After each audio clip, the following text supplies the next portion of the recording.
Mga brothers, bumisita nga tayo dito sa Motorcycle City, Subic, Zambales branch para tignan ang kakalabas lang na affordable motorcycle ng Bajaj Philippines. Ito nga yung Pulsar N125. Pero bago tayo magpatuloy sa ating ikot, sa mga nais pong suportahan ang ating social media account, baka naman pwede kayong mag-subscribe at mag-follow para po lagi kayong updated pag naglalabas tayo ng bagong vlog. So mga brothers, let's go sa go!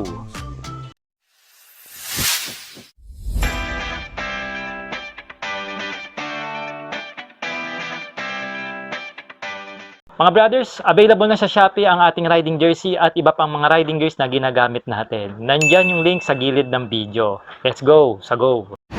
Welcome back mga brothers sa ating walk around review. Nandito pa rin tayo sa Motorcycle City, Subic, Zambales branch para tignan naman yung nakababatang kapatid ni NS400C. Ito nga yung si Pulsar N125 mga brothers na, 'di ba? Pinaliit mga brad. And by the way, itong iikutan natin is combination po ng violet and black na color. Ito kakaiba, maiba naman, no?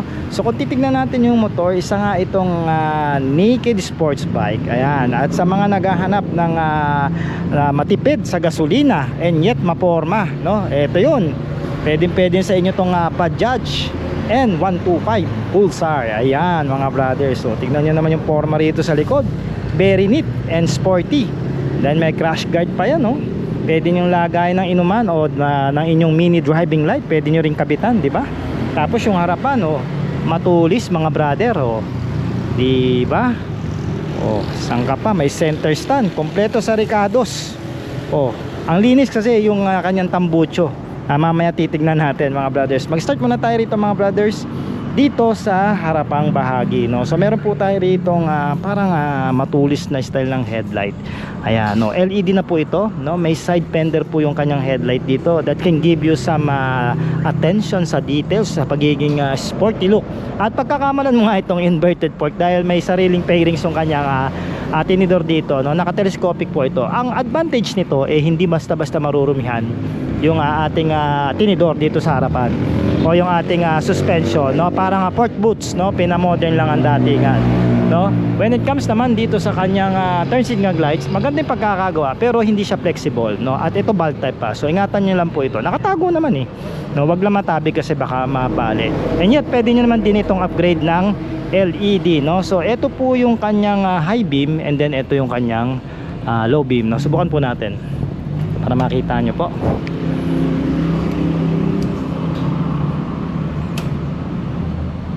Ayan, o di ba, malakas-lakas na rin. Kung mabibiting kayo dyan mga brothers, pwede nyo nang pakabitan ng mini driving light mga brad. So pagdating sa fender, combination ito ng ito violet and black, no? Flexible naman, no?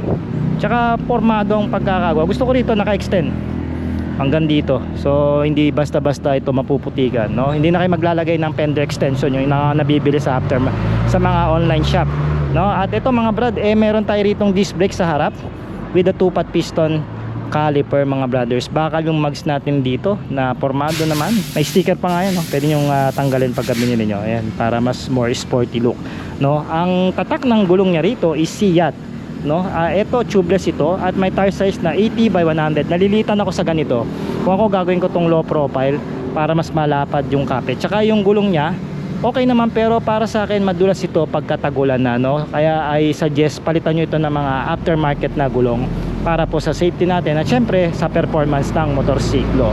At meron tayo ritong crash guard, malaki-laking crash guard dito kumpara doon sa 400cc niya na kuya, pero okay lang naman, safety. At saka pwede nyo ang paglagyan ng mini driving light, no? At meron tayo ritong single cradle na frame chassis. Ayan, alright. Dito naman sa likod mga brothers, makikita natin na meron tayo ritong solid na bakal na grab bar. Silver po yung kulay niya, no? Pag baba natin, nandito po yung trademark na LED ng Bajaj. Yan po naka-split yan. LED na rin yan mga brothers, yung taillight niya, no? Then turn signal lights natin sa harap, no? May pagka-flex, konti lang naman, no? At ito, iingatan nyo nga ito. Ayan, pero yapan checking naman, okay naman, no? Pero pwede siya mabali, ano? Bulb type to. May sariling ilaw yung ating plaka. Ayan, meron din tayo rito reflector. Side reflector wala na siya, pero dun sa unahan meron siya mga brothers, no? Ito gusto ko ito sa plaka. para pagka pumapalo, nagba-vibrate, hindi mabali yung plaka natin, no? At naka-split blender po tayo rito mga brothers. Ayan. So pwede nyo itong tanggalin, lalo ngayon hindi tagulan, summer ngayon, para mas maporma siya. Pero suggest ko nga, lakayan nyo yung gulong dito mga brothers, dahil may tire size lang ito na 110 by 80. Siguro pwede pa ito mag 120 by 80, oh yan, 120 by 70 low profile nyo para ma-sporty lalo yung datingan nyo. Tsaka syempre mas makapit, kasi parang hindi ko trip yung gulong nito, mukhang madulas ito pag tagulan. Kung buo kong tuyo, okay to, lalaban itong Siat, no? Pero syempre hindi na pa rin naman natin talaga ma-confirm yan, dahil di pa naman natin ito test ride. Malinis ang underneath, sabi ko, dahil nga naka-centered monoshock tire dito na adjustable, no? Ito yung ating chain guard, hanggang doon po yan. Yan yung pumoprotekta dun sa kadena, at tar hugger na rin, pero maiksi, no? Talagang labas na labas yung gulong natin. Bakal po ang ating swing arm dito. Yung tambucho, ganito pa rin. Kung ano yung trademark ng mga NS series o N series ng Bajaj, nandito lang, no? Underbelly, yung kanyang muffler system, no? Meron tayong heavy duty na tapakan. Okay, so pagka pumunta tayo rito sa rear sprocket nya, meron siya itong 428 na kadena rito mga brothers. So ganito po yung itsura. Hopefully kita, kasi against the light tayo mga brothers on the wheel.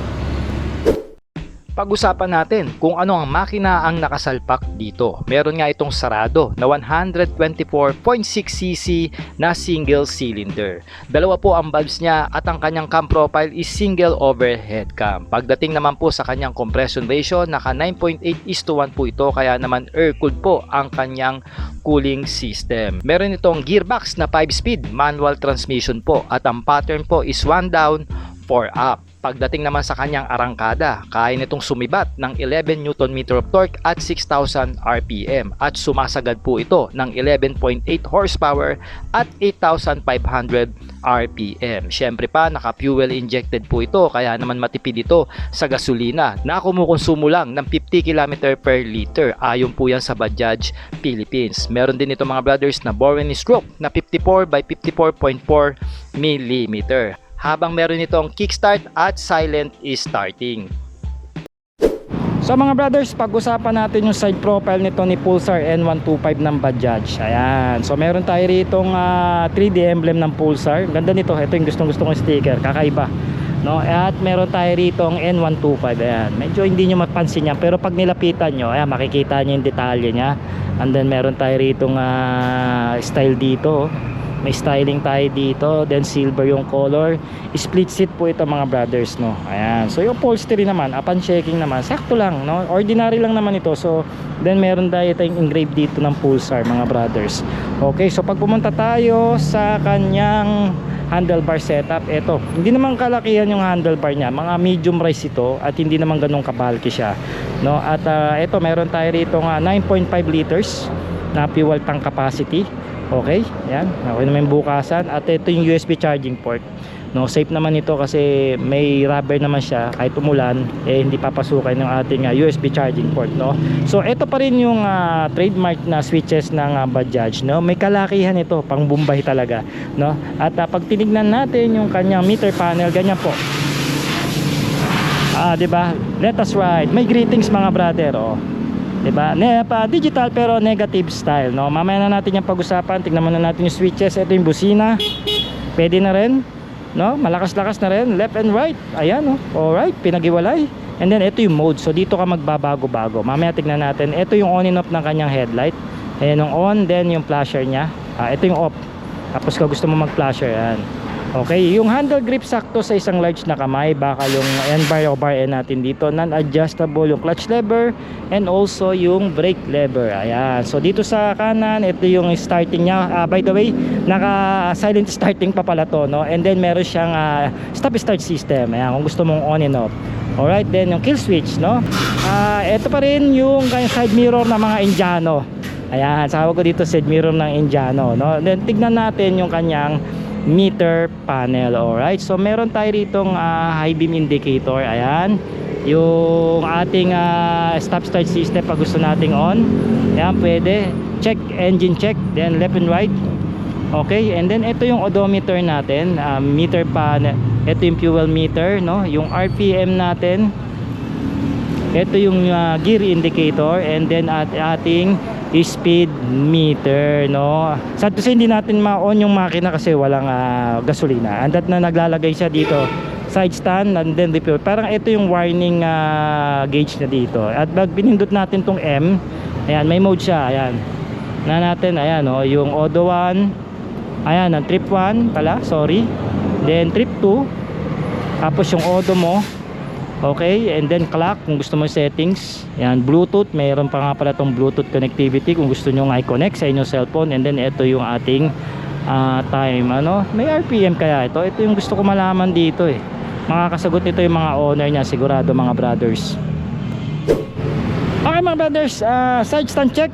Ganito po sa side stand ang Bajaj Pulsar N125. May pagka-tilt na siya, talagang yung pagka-tilt niya medyo may dumagdag ng konti kumpara do sa kuya na 400cc. Ayan, pero safe naman, no? Tamang-tama. Maninibago lang kayo kasi may yung pagka-tilt niya talagang tilt na tilt, no? Tapos yung pasok naman ng ating side stand pit dito, which can give you ng safety. Okay, so pagka umangkas ka dito, 795 po ang kanyang seat height. Ayan, for the reference 5'4" tayo. Okay, so ganyan po ang itsura. Hindi naman tayo naka tiptoe, tingkayad lang ng konti. Alright, yung ilalim niya is 198mm pagdating sa ground clearance. Mataas na taas, bagay na bagay sa mga lubak dito sa Pilipinas. At meron itong total weight na 125 kg. So magaanggang ito para sa isang 125cc na motorsiklo, no. Ang maganda rito, komportableng upuan, no, at hindi naman siya matigas, no. Tamang-tama yung kanyang foaming dito, no. At ito, maluwag siya. So kung mga malalaking tao kayo, okay na okay din sa inyong iangkas dito. Okay din kasi split seat siya, mataas konti. Hindi kayo magkakabanggaan basta-basta ng helmet, mga brothers, no. Upright po ang ating riding position dito. Ayan, ito okay to. Mas gusto ko ito kaysa dun sa 400cc kasi dun medyo may pagkalin forward tayo. Then turn radius, malaki ng konti, no. Standard naman, makakapagmanobra kayo dito kahit sa mga looban kayo nakatira, mga brothers. At yung kanyang shock, mas swabe maglaro to, mga brad. Okay no, sigurado pag ito ginamit din natin, bibigyan din tayo ng magandang performance nito pagdating sa kanyang suspension, especially sa cornering, mga brothers. Riding ergonomics, mga brad, marirecommend ko to sa mga beginners at veterano. Pwede to, mga brothers. Tsaka syempre 125cc, tipid sa gasolina.